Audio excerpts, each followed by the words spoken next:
Bonjour à tout le monde. Je suis la coordinatrice du système des Nations Unies au Burkina Faso et à la fois la représentante résidente du PNUD. Et vraiment ravie de vous retrouver avec vous. Alors, à quel moment peut-on dire qu'un pays est émergent? Moi, je crois que d'abord, il faut savoir que l'émergence, c'est une dynamique. En ce qui concerne les moments, moi, il y a deux moments forts. Le premier moment, c'est au niveau interne, au moment où chaque citoyen se sent concerné par le développement d'un pays. Là où le citoyen voit en la qualité de sa vie, voit dans aussi l'activité économique, où on sent que nos institutions sont là pour appuyer le bon fonctionnement de nos gouvernements, pour appuyer le bien-être de tous. Là, c'est l'un des moments.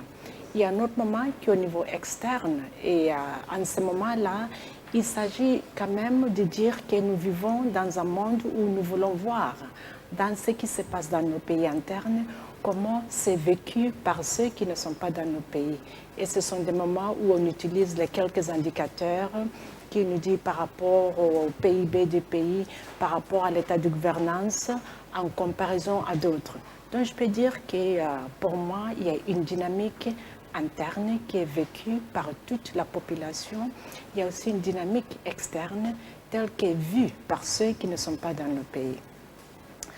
En ce qui concerne mon organisation, les Nations Unies, je peux dire déjà comment les Nations Unies participent à l'atteinte de cette émergence.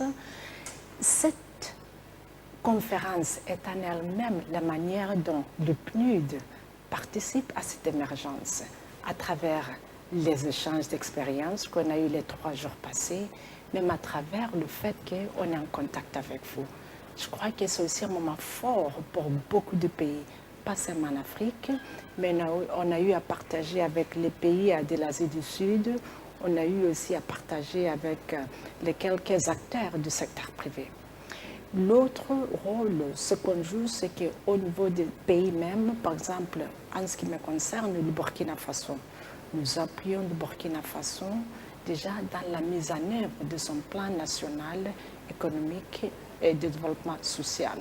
Et dans cet accompagnement, nous le faisons en sorte que le pays continue à bénéficier des expériences qui ont eu des résultats probants, à bénéficier aussi des cadres de concertation qui leur permettront d'avoir la voix de tout le monde pour que le processus soit inclusif et à la fois que ce soit un processus qui transforme pas que les institutions, mais la manière dont l'État et les populations se parlent, qu'il y ait des cadres de dialogue contenus, que ce soit aussi le secteur privé qui participe.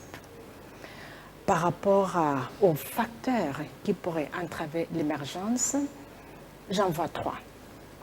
Le premier, je peux dire que d'abord, c'est la complaisance des fois que nous avons tout de suite après avoir défini les plans.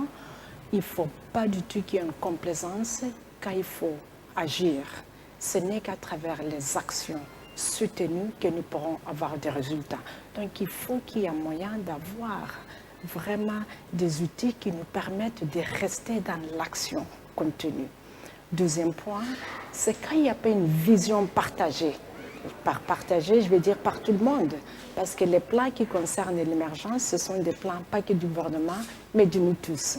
Donc il faut qu'on reste toujours vraiment dans une dynamique où tout le monde se sent concerné par la vision d'un pays. Et le troisième, je vais dire que ça, quand il n'y a pas de cohésion sociale. Et cohésion sociale, c'est très important parce que même ceux qui ne sont pas au pays, il faut qu'ils se sentent concernés par le développement d'un pays. Il faut que chaque citoyen, là où il se trouve, elle se trouve, voit qu'il y a sa participation pour l'émergence de son pays compte, qu'on soit à l'intérieur ou en externe. Maintenant, je vais dire un dernier mot. Merci encore à vous, internautes, déjà à travers cette opportunité. Vous êtes des acteurs parce que vous nous permettez de communiquer. C'est parmi vous le communicateur, c'est parmi vous le collaborateur, c'est parmi vous les innovateurs qui allez faire en sorte que ce processus d'émergence soit aussi un processus de transformation où vous allez participer à créer cette dynamique, que ce soit à travers le secteur privé, que ce soit à travers les jeunes, que ce soit à travers les institutions de gouvernance, que ce soit aussi à travers ceux qui doivent rendre compte pour qu'il y ait une inclusion de toutes les couches de la société, pour que personne ne soit laissé pour compte. Donc on compte surtout sur vous et vous le faites déjà et continuez et merci.